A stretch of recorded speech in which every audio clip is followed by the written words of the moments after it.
In April of 1909, a strange article appeared in the Arizona Gazette.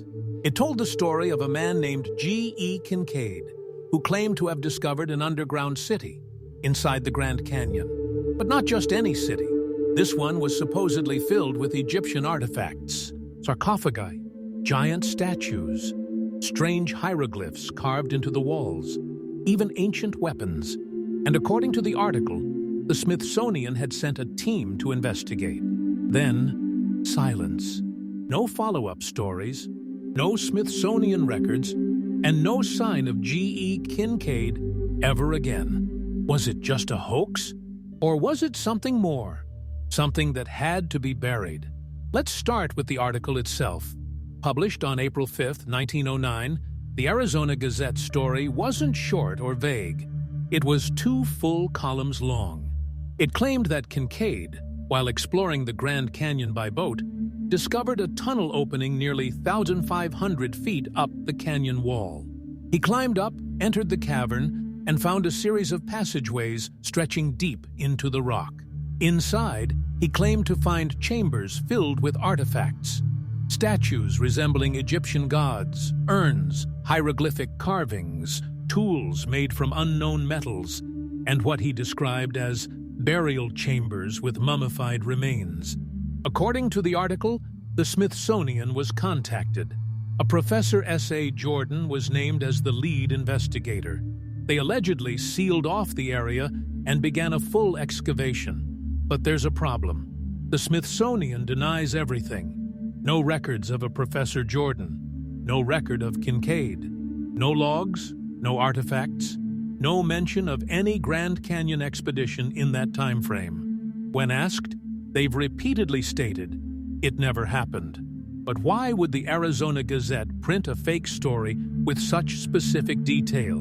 Names, institutions, technical descriptions of the chamber layout, and the exact location just under a rock formation called the Tower of Ra. Speaking of that location, here's where things get even stranger. If you look at official Grand Canyon maps, you'll notice something odd. Several prominent rock formations bear Egyptian names. The Tower of Ra, the Isis Temple, the Horus Temple, the Osiris Temple, and the Shiva Temple. These are not new additions. They've been on geological records for over a century. Why would these formations in the American Southwest be named after ancient Egyptian and Hindu gods?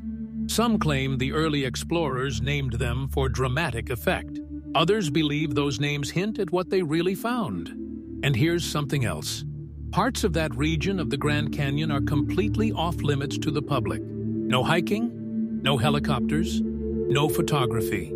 Special government permits are required to even approach the area. Waimai, it's protected land, they say. But other areas of the Grand Canyon are open to tourists. Why is this one locked down so tightly? Let's go back to Kincaid.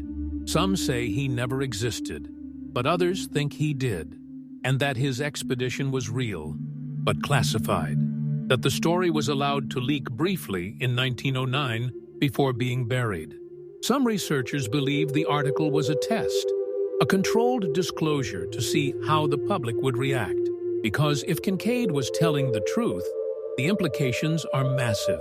It would mean that ancient Egyptians, or a civilization with Egyptian-like culture, reached North America thousands of years ago, that they built underground structures in the Grand Canyon, that Native American history is more interconnected than we've been told, and that the timeline of human migration and technology would need to be rewritten.